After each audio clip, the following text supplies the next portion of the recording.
Hey, lady, how are you doing? That's your shoes on? Yeah. What? Careful too high, got your shoes on? I have not. We got a form. I have not.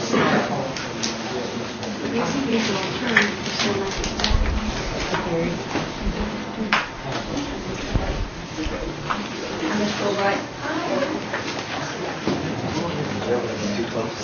I called you last night, and I saw what time it was. No, I'm already disturbed in the people. They should have. They call all hours of the night. I called her and he was in the shower. We got enough. Yeah, you know, good. I call this meeting to order. And Councilman So, would you mind doing the invocation for us? Dear Heavenly Father, creator of all things, Lord, we just thank you for this beautiful day you've given us today, Lord. I just pray that your grace be shown over us and that we heed your words, Lord, that you so graciously gave. Thank you for your Son that came down to this earth, Lord, and paid the ultimate price for our sins so that we may go and tell others about you and let them know that you love them and you care for them and you care for all our people in our nation, Lord. And I just pray that you will be with us, give us wisdom, give us peace at heart, Lord. I just pray that you will be with the troops overseas, Lord, and just pray that you will be with them, comfort them, Lord, and give them a good feeling and sense of accomplishment, Lord, about themselves. I just pray that you special grace for their families here at home, and just pray that you be with our sick people in our nation, Lord, and that you will give them the gift of healing this morning, this afternoon. And just be with those families, Lord, that need you in their guidance and direction. In Jesus' name, amen.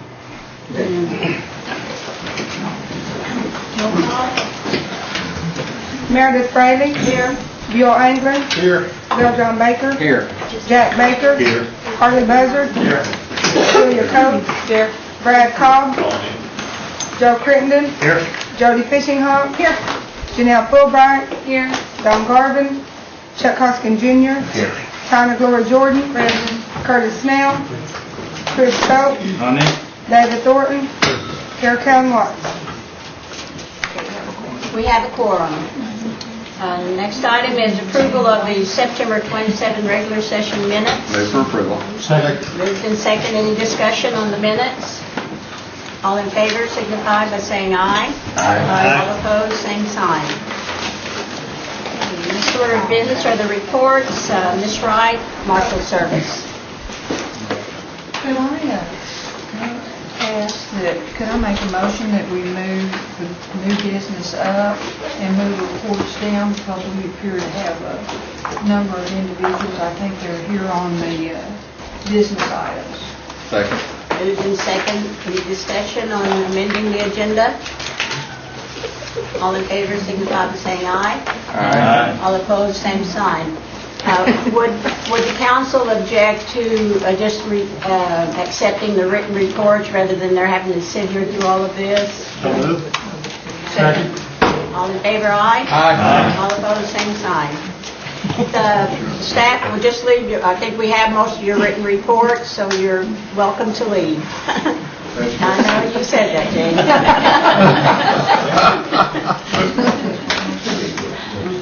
There being no old business, we'll move on down to new business. And item one is First Amendment redress by a former councilman, Mr. Ketcher.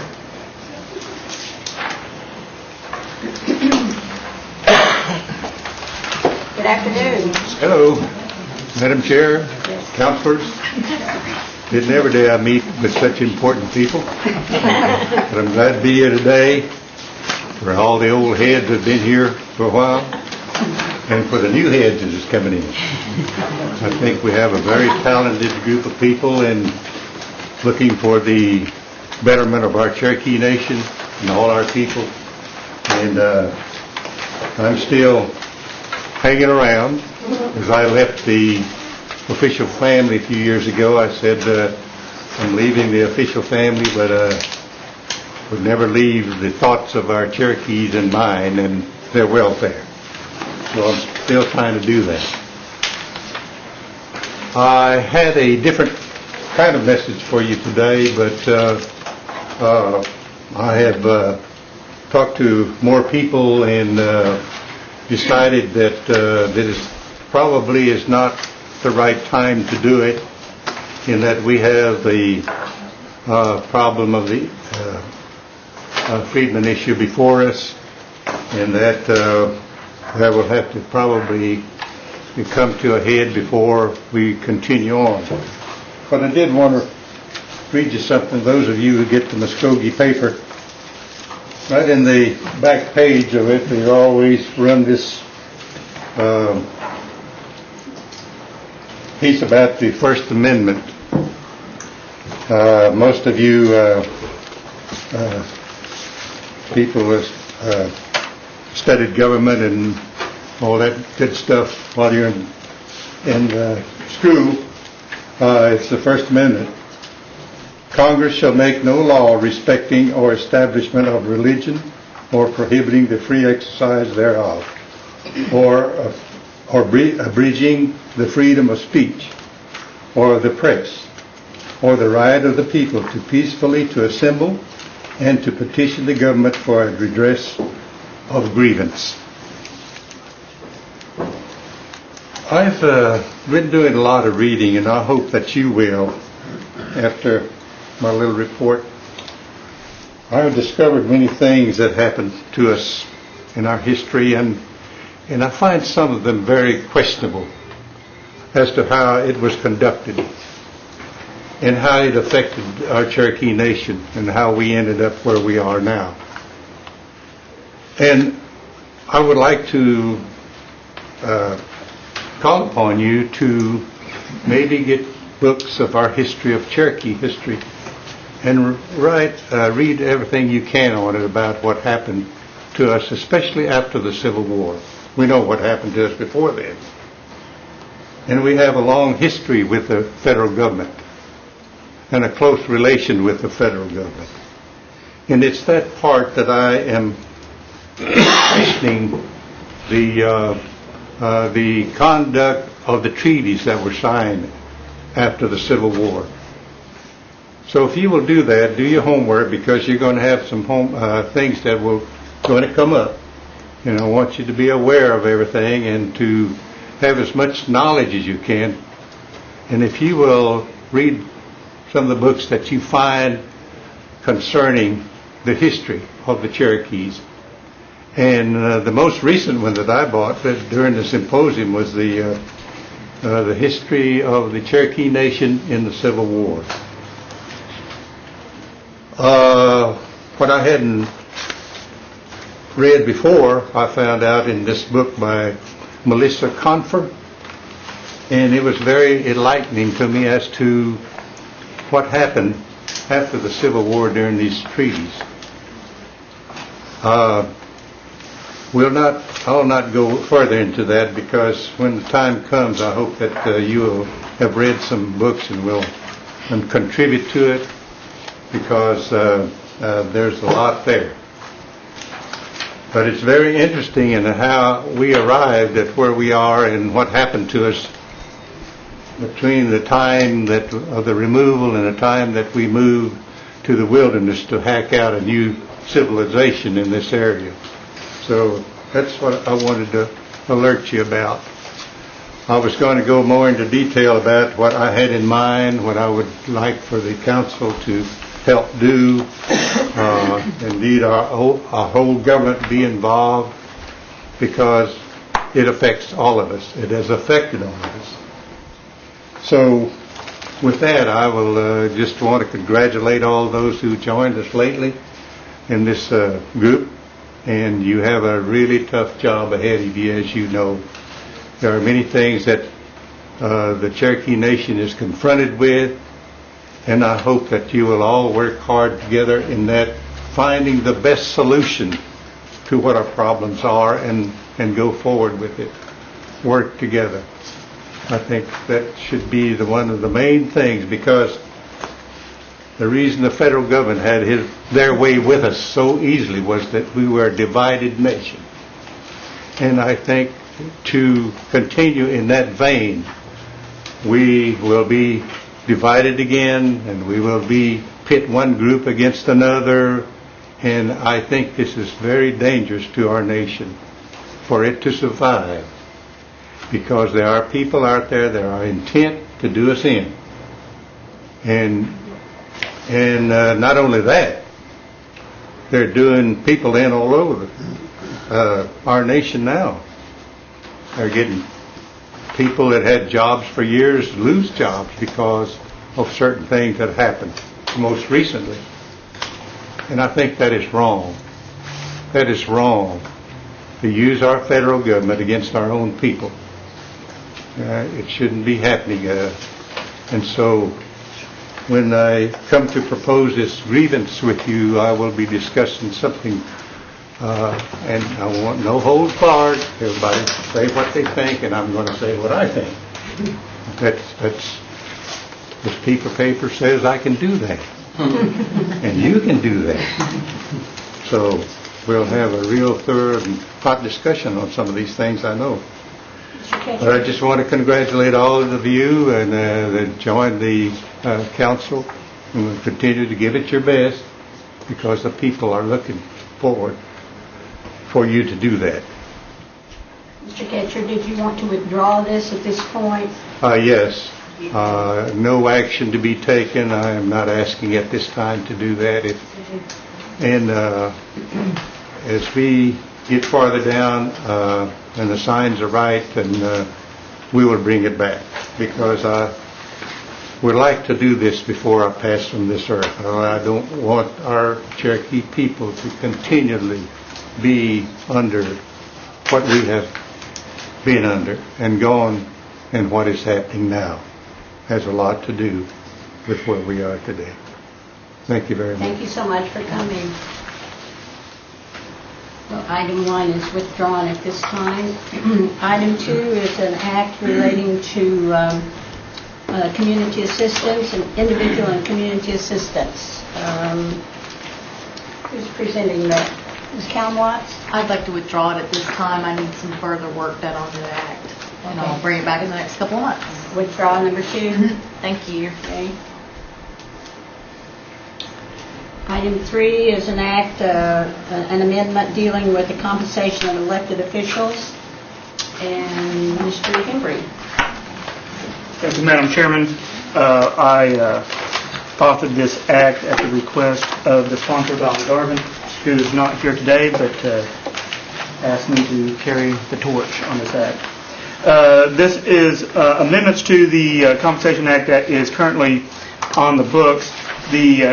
The difference, and there is a new version that has been handed out to you that is different than what is in your packet.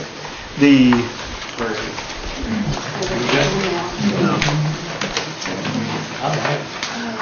don't have a copy of it. No. I think Shelley emailed it to all of them, I guess. Oh, Some of them don't email. okay. Well, in that case, let me explain in detail While we're waiting for those copies, while we're waiting for those copies to be made, would it be possible, I think most of the people that are here in the back were here for issue 2. Community assistance? The legislative act that Ms. Callan withdrew. We might want to let them know that it has been withdrawn, because they may want to go on about their Official county commissioner Yeah. back there from my county. Yeah, item 2, if unless you just want to stay, you're welcome to stay for the rest of the meeting. However, if you were here to speak or whatever on behalf of the community assistance, we have withdrawn it at this point. She will be bringing it back later. Well, I would like to say something before I go, just to take steal some of Todd's time. We're not. We're not on this item now. We're on another item. Oh, okay, So I if look you don't mind, for comment. no, we've already withdrawn it, and we're on a different issue now. Okay. But you're welcome to come back and voice your opinion next time. Okay, Tom? Okay. Thank you, Madam Chairman. The act, the changes in the act will be as follows. Instead of having the compensation committee, citizen compensation committee, meet within 6 months before the election cycle, which in this case would be 6 months before the 2011 election cycle, it would require that the citizen compensation committee meet 6 months after the election cycle ends. Hence, if this passes, the Citizen Compensation Committee would meet 6 months prior to August 2007, which would be by February 2008. They would make their recommendation and present it to the tribal council. The tribal council would either accept or reject that citizen compensation recommendation. If the council accepts the citizen compensation recommendation, then it would go into effect for all duly elected officers as of August 2011. Hence, the intent of the legislation is to depoliticize voting you a raise. So you're going to set up if you accept a raise, you will do it 3.5 years out of an election instead of 6 months before an election. That's the intent of the legislation. So that's the only amendment that that this particular legislation is asking for, is just to change the timing of it. Changing the time frame in which the Citizen Compensation Committee meets. All of the requirements remain the same. The council would have to accept or reject the Citizen Compensation Move to recommendation. approve. What'd you say? Move to approve. I got overwhelmed with seconds. Further discussion? Any further discussion? Madam Chair, this is on the entire piece of legislation. I did have one question, but I didn't. Sure, go ahead. For elective terms beginning August 2011, how does that correspond with the terms that, I guess it says then thereafter, so it's any of us who serve after that? Well, here is the results of what would happen, okay? It would be for all duly elected officials as of August 2011. Half of you have a 6-year term, okay? So the effect would be for the last 2 years of your current 6-year terms, those of you that have those, you would get this pay raise. For those who have 4-year terms, if you're reelected and sworn in August 2011, you get the pay raise.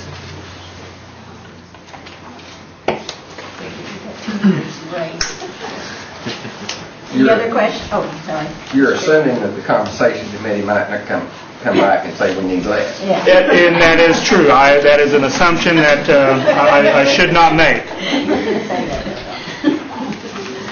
Any other discussion?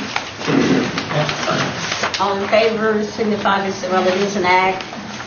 You, by acclamation perhaps? No. All in favor signify by saying aye. Aye. All opposed, same sign. All right. 1 no. Okay. Thank you, Mr. Hembry. Madam Speaker, Yes. I'd like to amend the agenda, if at all possible, in sort of resolution that under number 5. And do we have copies of that? I believe so. Is that to donate a CD or Yes, correct, equipment? correct. Okay. Second the motion to amend. Motion to amend and add under new business item 5 is this resolution authorizing the donation of computer equipment to W.W. Hastings. All in favor signify by saying aye. Aye. All opposed, same sign. Right. Item 4 is an act relating to Native American arts and crafts. Can you make that one? Yes. Mr. Henry or Ms. Watts? I would defer to Councilperson Watts if she wants. Did you get that passed out? Yes. Yes. I'd like to move to approve. Second. Moved in second. Any discussion? There's supposed to be an amended act in front of you. It should be there. It is not. We will get Copies of Chair, that. can we table this until the amended act is in front of us momentarily? Second.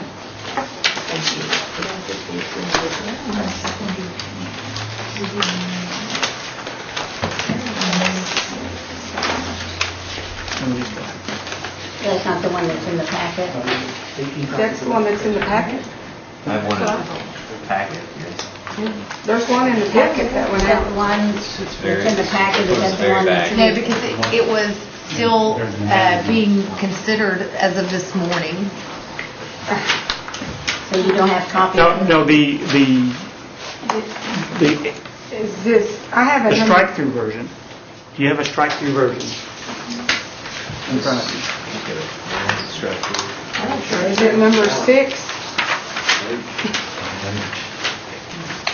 I have one.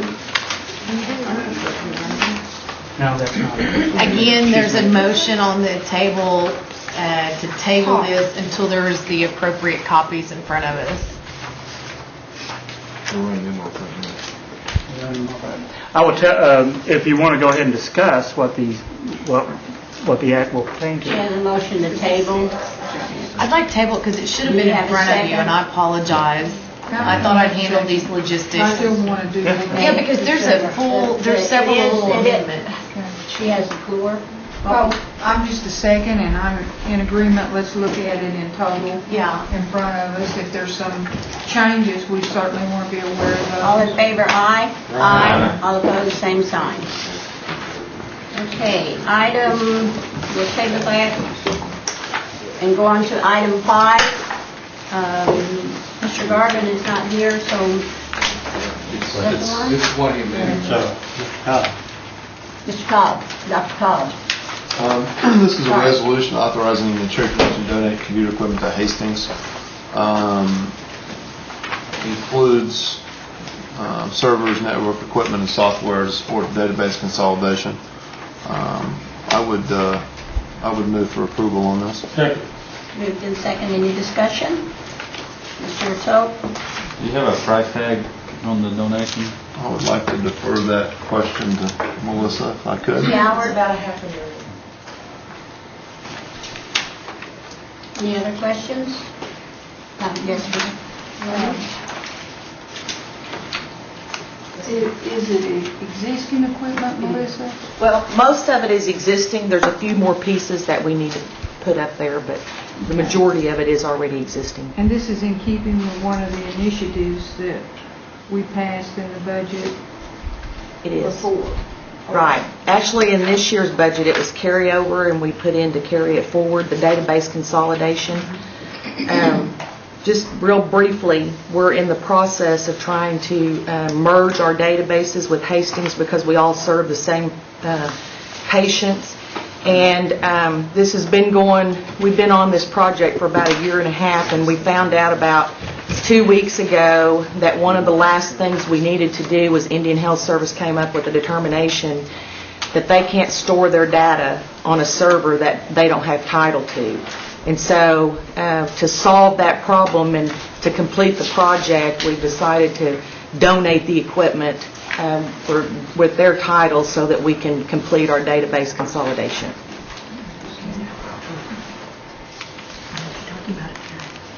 Any other questions? Mr. Soap? Yeah, I assume that they just assume all maintenance responsibilities and all that. Once we do the donation, then that's Yes. all they have to do. And this is Mitch Thornburg, he's the Chief Information Officer at Hastings, and we'll vouch for that. It'll be his responsibility. Any other questions? All in favor of donating the equipment to Hastings, signify by saying aye. Aye. All opposed, same sign. Carries.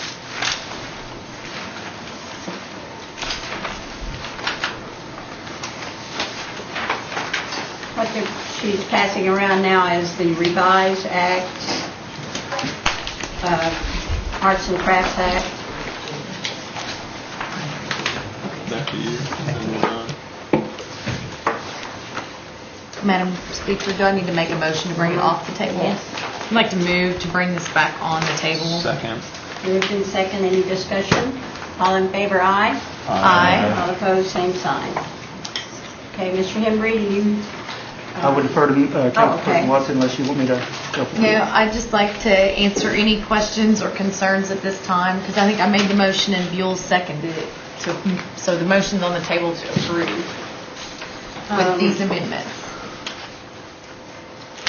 And I would state that this is the act that was first introduced to the council at the Education and Culture and Heritage Committee.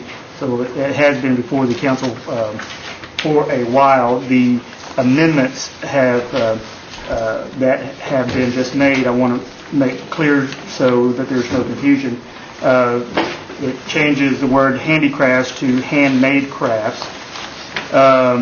Deletes the sentence in the end of section 4B at the end, deletes the words, for the purposes of this act only, instrumentalities include organizations of which the Cherokee Nation provides a majority of the organization's funding. That is stricken. Rewords in section 5C, the fact that the Tribal Employment Rights Organization, or TARO, will have the duty to certify the sale of arts and crafts as of Indian artists who are practitioners would be able to do this without cost. And the last change is deleting section F and renumbering accordingly, or relettering accordingly to giving the creating artist the first option to restoration. Mr. Baker? Has this contemplated sending some dollars to Taro so that they can have somebody to do this and not interrupt the job that they're doing now with saying that our Taro certified folks are getting the construction jobs that they should and the bids that they should and that kind of thing. Thoughts? Originally spoke with Diane Kelly about that, and she said that it would be acceptable to do this, but if there's additional staff, that would have to be a budget modification separate from this. And I'm happy to put that forward if it's needed, but I don't know that it will be needed at this time. I think we should wait, and then at that time we can provide additional resources if needed.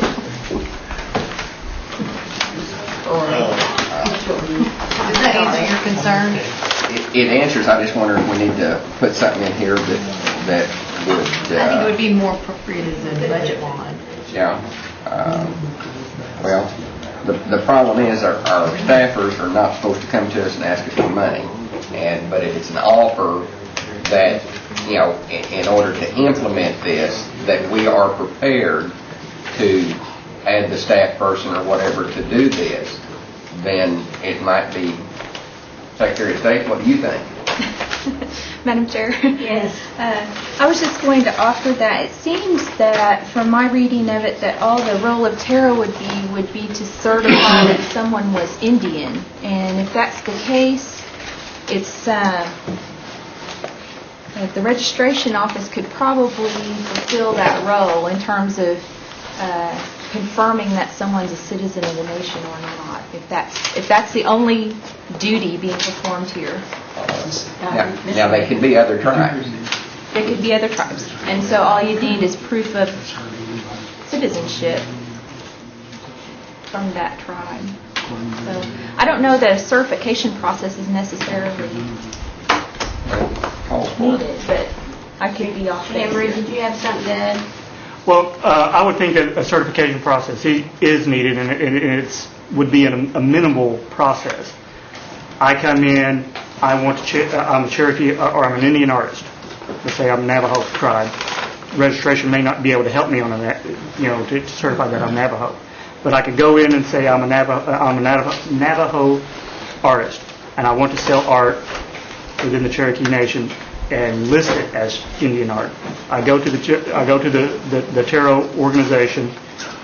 I give them my CDIV card and my proof of membership in a federally recognized tribe.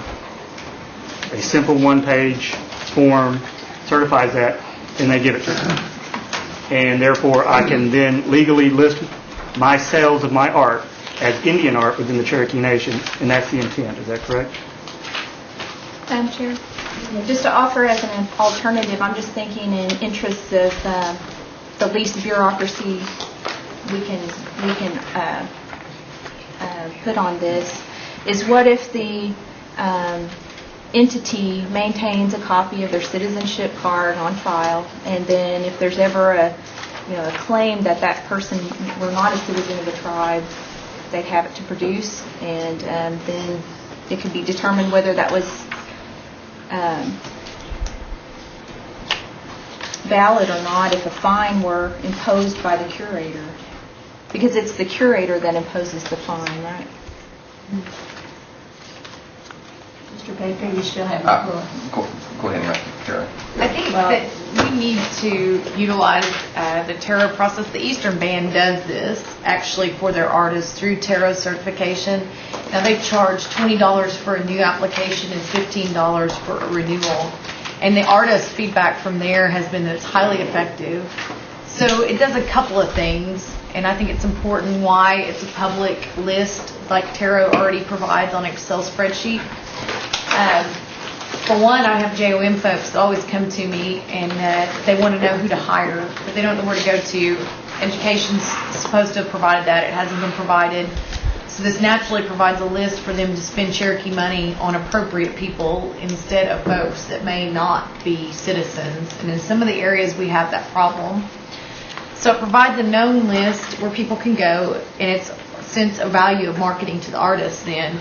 But it also prevents like our Cherokee art market and other folks from having to constantly check people's cards.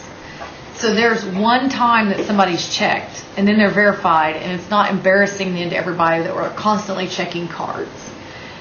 So it's done once, it's a done deal, it's not a cost to the artist. Yes, there may be a cost to us, but it should be fairly simple. If they're Cherokee, I mean, it is just a call to registration and it's a done deal or an email. But I don't expect to be inundated with thousands of people or even hundreds. I expect probably less than 100, but I could be wrong. And at that point, I'd be happy to put forth and work with Principal Chief Chad Smith in making sure that Diane Kelly has the resources she needs. Thank you. Mr. Baker? How would this work as far as like Willard Stone's reproductions of his artwork that they sell at the gift shop and things like that? The Exodus and some of the priceless artwork that the nation. They would have to have truth in advertising that he is not an Indian person. So it could not be sold as Indian art. Okay. That's it. Jordan? I was just I'm wondering what will be the cost? Will we be establishing another budget for the Office of the Cherokee Art, this new position? You're right. Or did I hear something without cost somewhere in there? It would be without cost for an individual to register with tarot to be an Indian artist. There will be necessarily need to be a budget modification for the Office of Cherokee Art Curator, whether that is a full-time or part-time position, or whether there's an existing staff member that would take on those responsibilities. That would be up to the administration to determine. Will we confirm that individual? Is that an appointment by the chief and confirmation by the council? That is not in the Act. The Act says that the principal chief of the Cherokee Nation shall establish the Office of Cherokee Art Curator. There is no requirement that to be confirmed by the council. Friendly amendments? I would ask that we place that in there, that confirmation be done by the council so that we can seek advice from our constituency as to this person that's been put forth to take this position. Is this an appointment or? Are we going to hire them? How are we going to, is it going to be an appointment? Thank you. I assume we should hire them. It should be a technically competent person and not a politically appointed person, because we have a lot of extensive work that needs to be done in this area. At this time, I appreciate, because I mean, it's a pretty important position. But I'd like to see how it goes and see what the position's worth and let the staff at the Heritage Center and Education Department work together to develop a position. And I think at a later time, after it's been a year, give them a chance. And if it doesn't go the way it planned, then we can change it. But I think it should be someone that's hired without political input. But I think the position's it's needed, and we're going to have to push for it. So are you I don't, rejecting? at this time, I can't accept the friendly amendment, but I'd like to consider it maybe at a different time. Is that all, Tanya? Mr. Soap? Just have a question on the jurisdictional application to this and how it applies to non-natives that say like they're at a powwow or they have a shop set up. And what, could you walk me through the steps on how we would address that, Todd or Diane? And then also, would it be a misdemeanor or a felony? 'Cause there was some support documentation that was supplied, and their thoughts was that it might be a felony charge or something like that. So could you just... Yeah, thank you, Councilman. So to answer the last question first, it wouldn't be a felony. We would only have misdemeanors in the state of Oklahoma, in the Cherokee Nation. And the penalty does not call for any jail time, but it calls for a penalty of a fine up to $5,000. And that would be up to whether the Attorney General's office or the Marshal Service would want to bring a charge and put that, and whether that person is found guilty, and whether the judge would institute what size of fine would be up to basically the judicial due process. Now, your first question was how would this be handled in powwows or other art sales? Is that correct? Right, correct. And Ms. Watts, Kellen Watts, correct me if I'm wrong. This act would not prohibit anyone from selling anything in the Cherokee Nation. However, if you're at the Heritage Center on Cherokee Nation holiday, let's say, Right.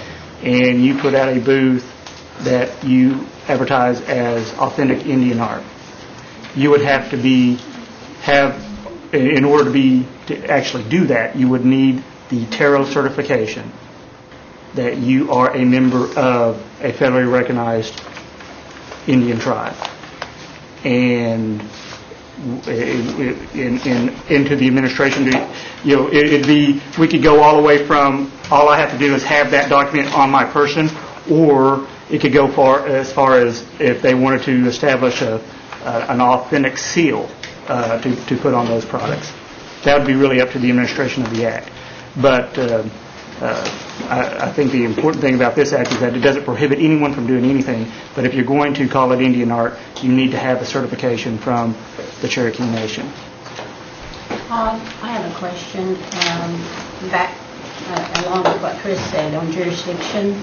Suppose you have it says individual, group, or corporation. Suppose you have an individual is non-Indian, but he advertises that he is Indian, and it's a crime according to this. How are you going to punish a non-Indian? We can, and Ms. Hammond can correct me if I'm wrong, we can only prosecute Indians in our court system. However, in an instance like that, they would also fall under the Federal Indian Arts and Crafts Act, and it could be prohibited in that fashion.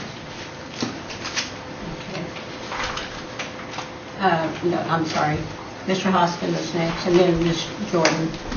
With respect to the fine's not imposed administratively by the curator. It's imposed by action of the Attorney General. Is that what you mentioned earlier? And rather than,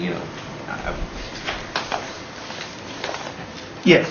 I mean, if someone is accused of selling Indian art in a false manner, that report would be made to the Marshal Service, who would investigate it, who would actually make a finding one way or the other, bring it through the prosecutor. The prosecutor would then institute the fine, and you would follow through the judicial process that way. the art curator would work, as the act would state, the art curator works hand in hand with the marshal service in enforcing this act. Ms. Jordan, and then Ms. Callan Watts, and then Dr. Cobb, and then Bill Thomas. I guess I direct this to Todd, and I'm just curious, Todd, you mentioned the Heritage Center, but I didn't see the Heritage Center anywhere in here, and they're not actually Cherokee Nation, is that right? Yes. So how do you apply this to the Heritage Center? The Heritage Center is not defined as an entity underneath this act. Where the Cherokee Nation Historical Society is mentioned specifically is that this act would call on the individual to be housed at the Cherokee Nation Historical Society or other place as designated by the principal chief. So therefore, under this, it is not an entity. We couldn't require them to do that, although there is a very symbiotic relationship with the Cherokee Nation Historical Society and the Cherokee Nation. If the Historical Society chose not to house the curator, the principal chief would have the option to designate another place for that person to set up shop. I'm not talking about housing the individual. I believe the Heritage Center sells some product, art, and how do we make sure that this act includes the Heritage Center? I know that their intent is to utilize it, but let's say we're 20 years down the line and someone says, well, this didn't apply to that entity, and they can sell whatever they want and call it whatever they want. I know that's not the intent now, because we have good people in positions there to make sure that doesn't happen, but I'm talking about when we're all gone and this is still the law. How do we make sure that it applies to the Heritage Center? Madam Chairman, I saw the author. All right. Do you wish to respond to that? Or? Thank you very much. The Heritage Center gift shop is owned and operated by Cherokee Nation Enterprises, which is an entity of the Cherokee Nation. And I think it's critical that we clean up our own shop within the tribe before we fix some of the things that are occurring in Oklahoma and then in other states. This act does that. It makes sure, because I have spent a number of hours trying to create policy in the separate entities, and still, even after I thought I had agreement, employees and staff and supervisors have failed to keep folks who are not Indian out of our product lines that we sell as a tribe. It's time to change that. There is a Oklahoma, for example. How can I go to the state of Oklahoma and ask for this lost Cherokee tribe of Louisiana, northern Louisiana's car tag in Oklahoma that looks like a tribal tag, but it's an Oklahoma tag? There's about 200 of them, and a representative from this Tulsa area put this forward, and they have a vanity tag that looks like a tribal tag in the state of Oklahoma. And it's a wannabe tribe. How can I go and ask them to revoke it if we can't even have our own gift shops and everything else straightened up and not putting out these same kind of folks as Cherokees and federally recognized tribal citizens? So I think it's critical that we do what we can that's within our jurisdiction and applicable law to make sure that we're not putting forth these people as Indian people, and put some truth in advertising forward, especially in our art area of art and people who go out and present themselves in books and literature and storytelling as Cherokee, and clean that up so that we can go deal with the state of Oklahoma and their issues that they have in this area, and then like Georgia and Tennessee and all these other areas where we're losing dollars for our tribal people because they're creating tribes.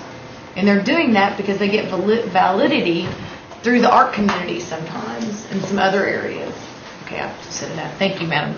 Ms. Jordan, you still have the floor. Will this cover, and I'll direct this to Mr. Baker because he's very knowledgeable about the Heritage Center. Will this cover their art shows that are separate from the sales that occur in the gift shop? No, not as such. But the Heritage Center at their last board meeting, which was last Friday, did pass a resolution that they would only sell Cherokee art and their gift shops are Indian art.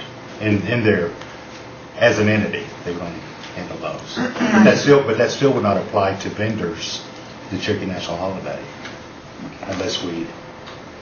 Is there a need here then, Mr. Baker, in your opinion, to do some further work on this act to include that? I don't believe so at this time. I would think that the Heritage Center should enact their own rules and regulations, which should coincide with this act, so that it's not in conflict with it. So we're on the same page.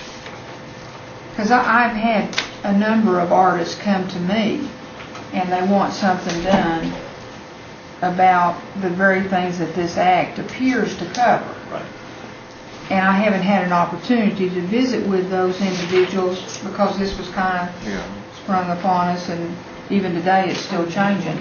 I think it's a real good start, and I just want to make sure it goes far enough so that we don't have to come back over a number of times to try to fix it.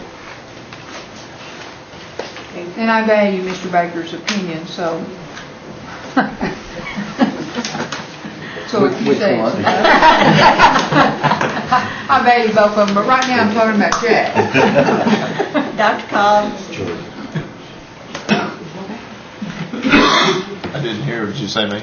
Yeah. I'm sorry, I couldn't hear you. I'm going to need some legal, since I'm not an attorney, and the growing number of attorneys, I don't seem to be one here, but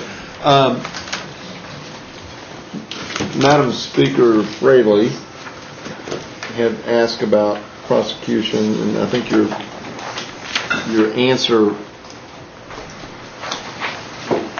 entailed what would happen to a non-Indian under the Native American Arts and Crafts Bill, and there's a two-pronged question here. I want you to kind of walk me through what would happen under that act, because I want to go through that a little bit more in detail. And where does the line blur? We've talked about the Heritage Center, but where does the line stop when you have a roadside, for lack of a better, for those of us old enough to remember Stuckey's, for lack of a better place, that non-Cherokee Nation entity is within the Cherokee Nation, and someone is selling arts and crafts in there as a Cherokee artist, and they are not Cherokee. Where does the line blur between our jurisdiction and the state of Oklahoma? Diane's not in here, but I will. She's back here. Yeah. Oh, she is. To answer the first part of your question, there are penalties under the federal Native American Indian Arts and Crafts Act. Sorry. I cannot recite them all to you now. I can tell you that this act is tougher than what they are, under the federal act. And that so they could be prohibited. Okay, we go to the Cherokee Nation holiday. Okay, over here there will be booths. All right, and if there is someone who is selling, and it could be a Cherokee citizen, but if they're saying I have Indian art that's not produced by Indians, or it's not made by Indians, or if they're a non-Indian and they're selling Indian art that's defined under this, they can be prohibited either through the federal act, or if they are an individual that falls under our jurisdiction, they could be prosecuted under this act. Okay. The same could be said for, let's say, our shop right across the street. Okay, Two Feathers. All right. If there is, if they are a Cherokee citizen and they are selling art that is not quote Indian art under this act, they can be prohibited. All right, and they can be fined under this act. It is an idea that, but specifically, the intent of this act is, as Ms. Kellen Watt stated, to clean up our own house. Make sure Cherokee Nation Enterprises does not do it. Make sure any of our other entities do not do it. Now, under this act, it is true the Cherokee Nation Historical Society is not an Indian. They are a separate state organization. Okay. I still have four, and Diane, this may be for you and Todd. I mean, both of you feel free to jump in here. I guess my question was, let's say you're in Lenapaw, Oklahoma, or you're in Cope. I'm trying to get as far away from Tahlequah as I can.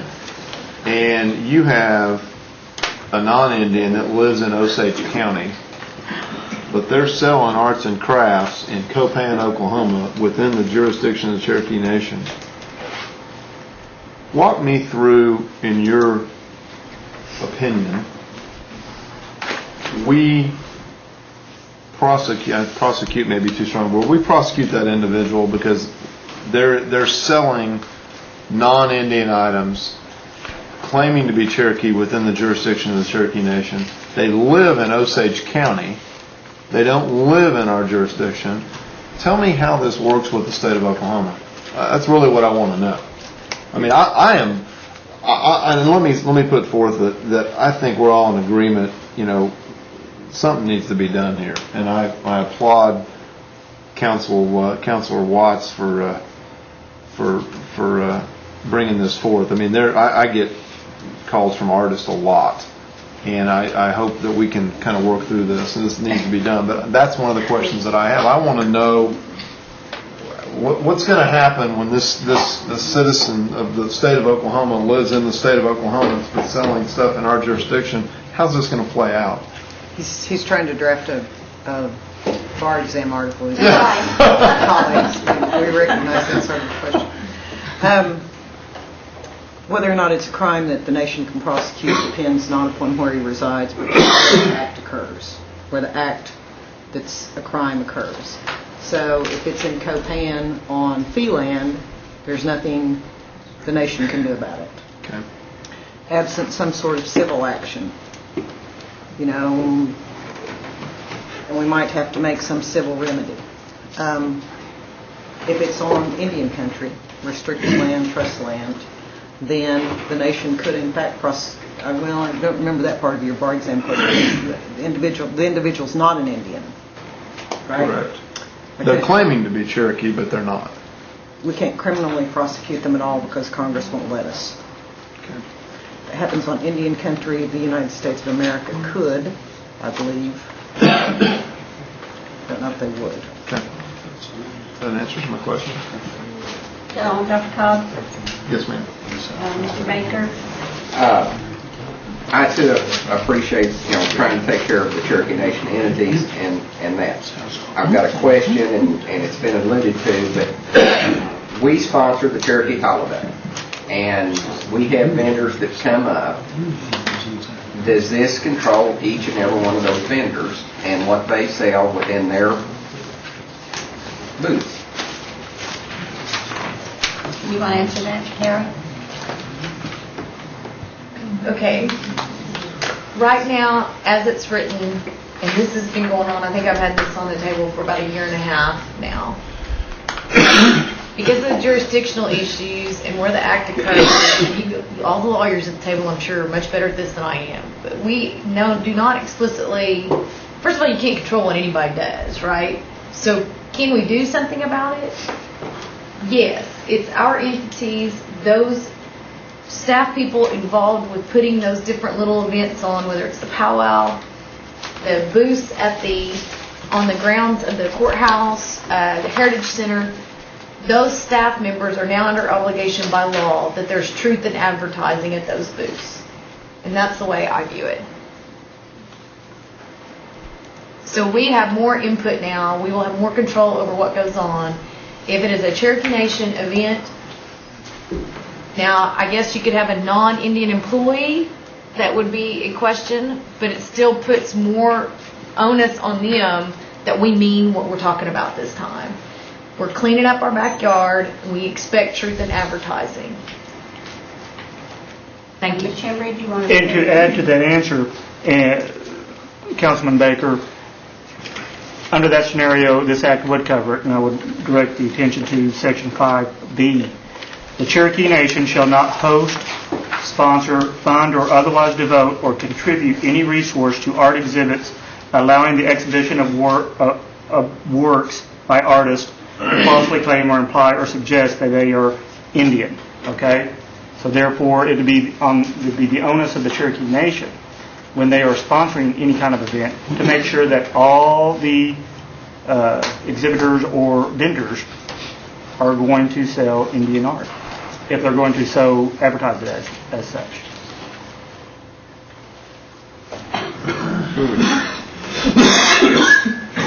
So we sponsor the the Special Olympics, and they have a vendor up there that we can't sponsor the little Special Olympics anymore. If there are Indian artists, if there's Indian art sales at the Special Olympics, and they're not by Indian artists, we wouldn't sponsor or fund that event. But I haven't been to one in a while. I don't know if they do that. Yeah, well, it's just a little far out, but not too. Okay. Did you want to respond to that? Yes, please. Okay, in some bizarre circumstances this occurs. I think that's a small request on behalf of a federally recognized tribe donating money to request that any vendor who's selling Indian art actually be Indian, especially when there's a federal Indian Arts and Crafts Act. I think that's a small request to ask. If they want our money, I would assume they would want to be proper in how they treat Indian people. Answer your question. I guess. Mr. Hoskin? Yeah, I have a question, Mr. Henry. And Ms. Jordan. Then a question of Councilor Jack Baker. Now, Mr. Henry, following up on what Councilor Don Baker said about the Special Olympic example. Yeah, there's a lot of bakers, right? If I'm reading the right provision, it says that the nation won't fund, sponsor, otherwise devote, contribute resources to art exhibits. So for funding this, if we're funding Special Olympics, we're funding an art exhibit. If they incidentally have art, then this legislation wouldn't touch or concern that. Good, thank you. So it seems like his concern is. I would agree. I would agree with that interpretation.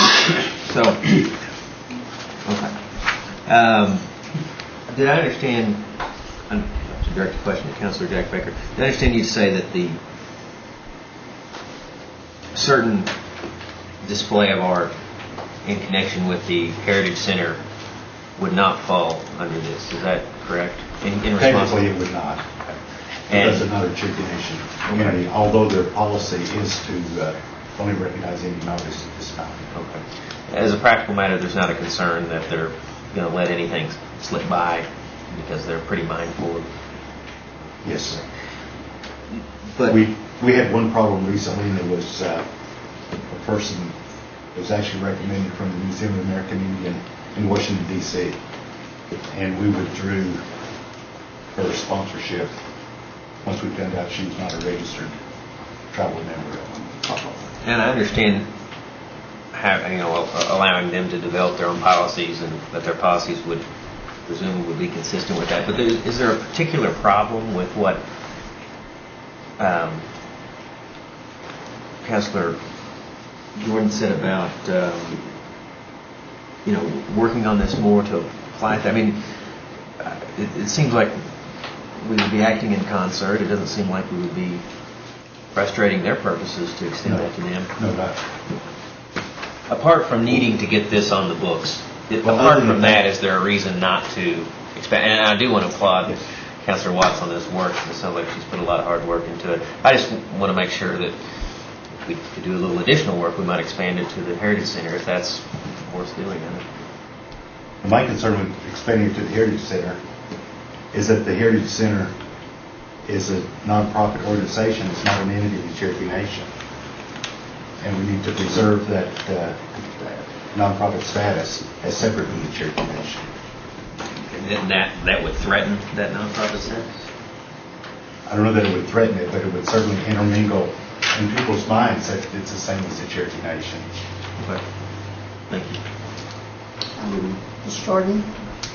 I want to direct this question to Ms. Hammonds. I just want to be sure that we're all in the same, we have the same feeling here about prosecution. My old rule is it's basically Indian on Indian, meaning that it's Indian on Indian land. That is the rule here. Yes. That is the jurisdictional answer as far as prosecution. So we all understand you can't prosecute non-Indian, you can't prosecute what happens on fee simple, meaning if somebody sets up a little booth on the side of the road, down the road here, 20 feet from Cherokee Nation, if it's fee simple, we can't do anything about it. So this has a limited impact as far as prosecution. It would only affect Indians who are promoting Indian art. I mean, those would be the only people we could prosecute, and it would have to be on Indian country. Okay. I just wanted clarification so everybody understands that when you see a little booth out here and it's nowhere near our land, and we suspect that they're doing something inconsistent with this, we can't run to Miss Hammonds and say, run get them, fine them $5,000. That's not the way it works. Right. Mr. Thornton, were you through, Ms. Jordan? Yes. Mr. Thornton? I'm glad she doesn't go before me. She put her question so much more. And it was the same question. Mr. Crittenden? I just thank you, Madam Speaker. I just had a question in my mind about the definition of Indian art.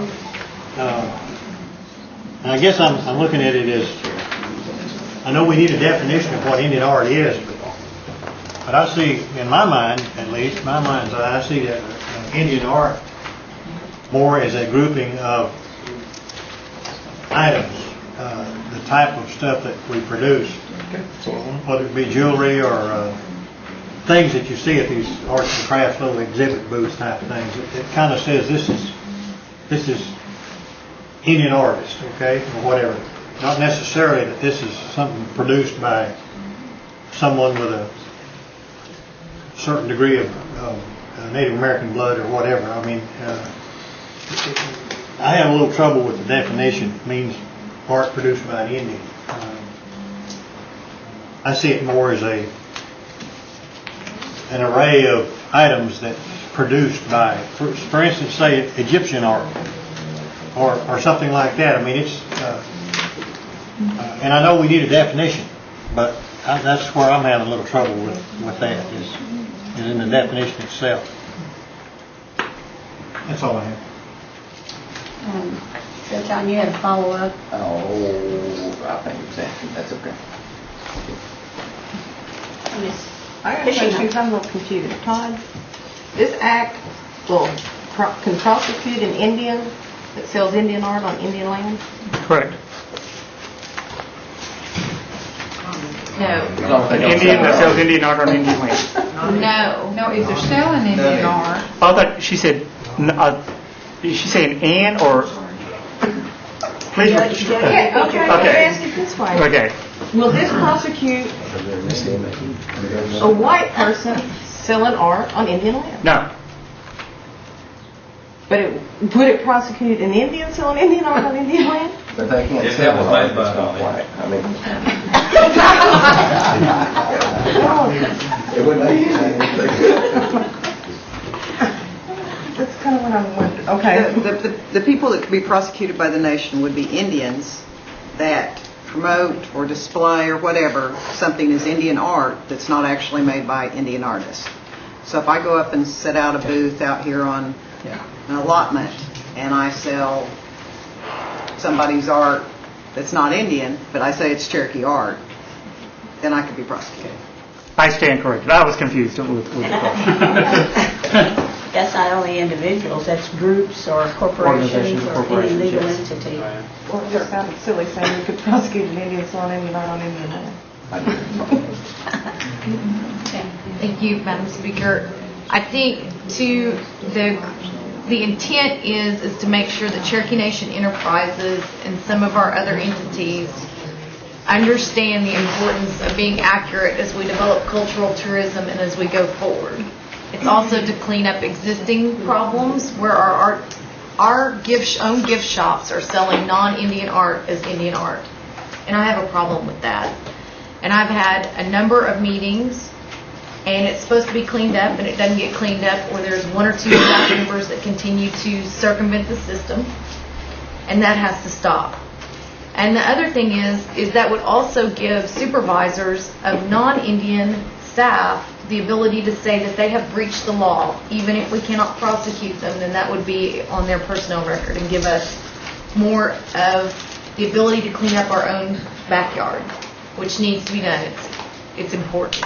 Thank you. Mr. Baker? Now, none of this would keep us from displaying Livingstone stuff as long as we weren't prepared to sell it. It wouldn't keep the Heritage Center from displaying little people that are, I mean, Wilma's got them in her house, I've got them in my house, the Heritage Center has them, but he can't prove it.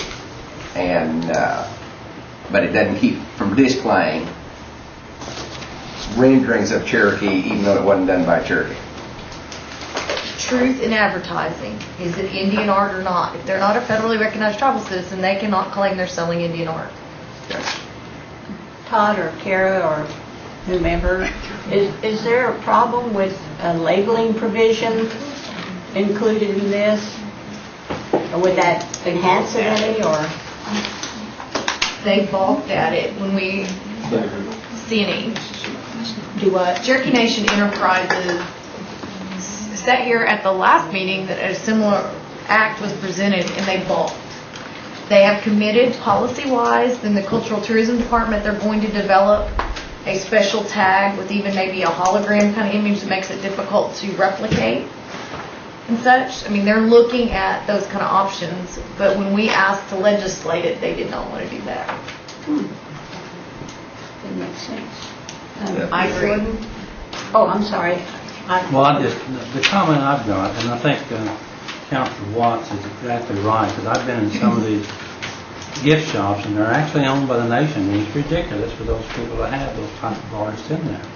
I don't think we're ever going to I'm not say ever, someday we might change the law where we can prosecute people that are on free land. It's just not going to happen, I don't think, in the state of Oklahoma, but I certainly support what she's trying to get done here, and I think we need to do it, because I've seen there at CNE some of these very same things in there, and I know those people are Indian artists.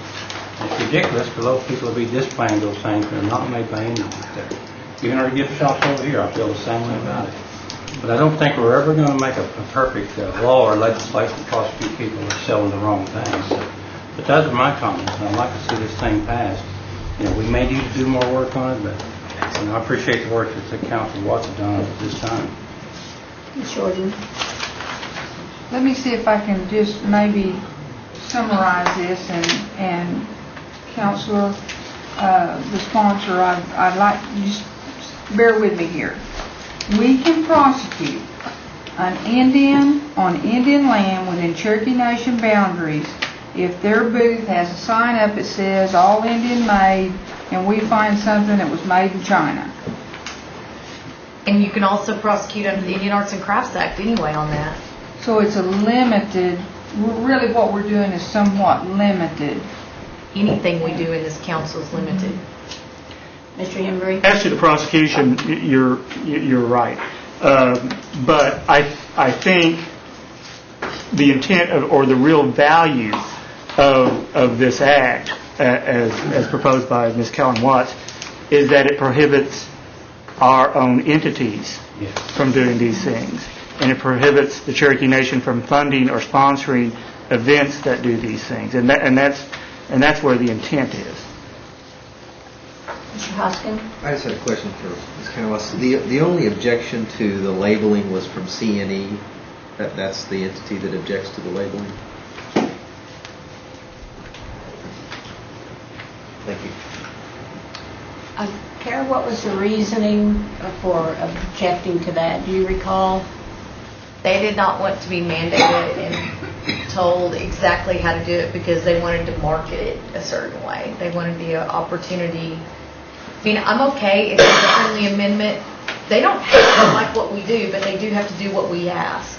I don't have a problem with them designing it. I just think it would make it more effective it were labeled. I propose that as a friendly amendment. I would happily accept, and Todd, will you draft that?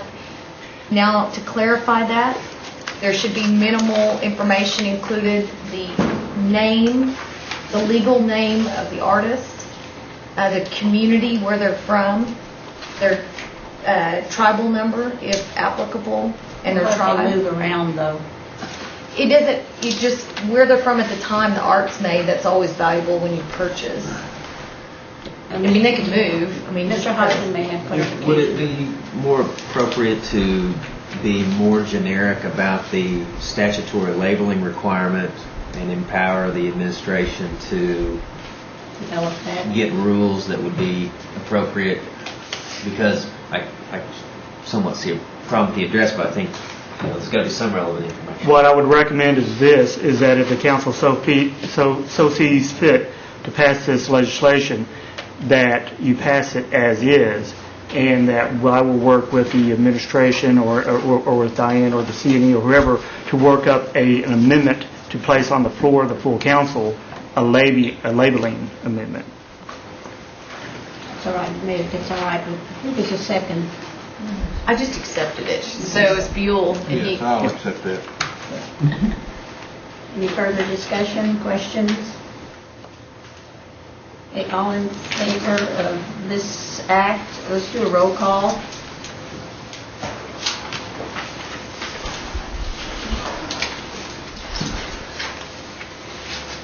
David Thornton, Yes.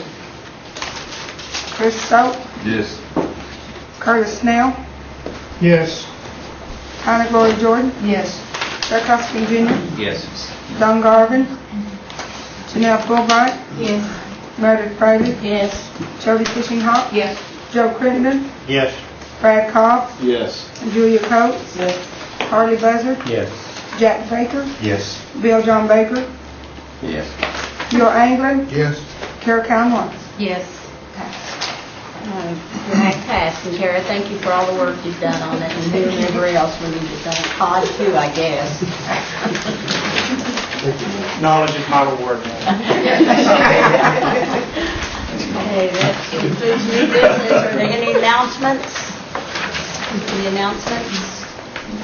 Entertain a motion to adjourn. Make that motion. Second. Second, all in favor, aye? Aye. Opposed, same sign. What did you get here, John?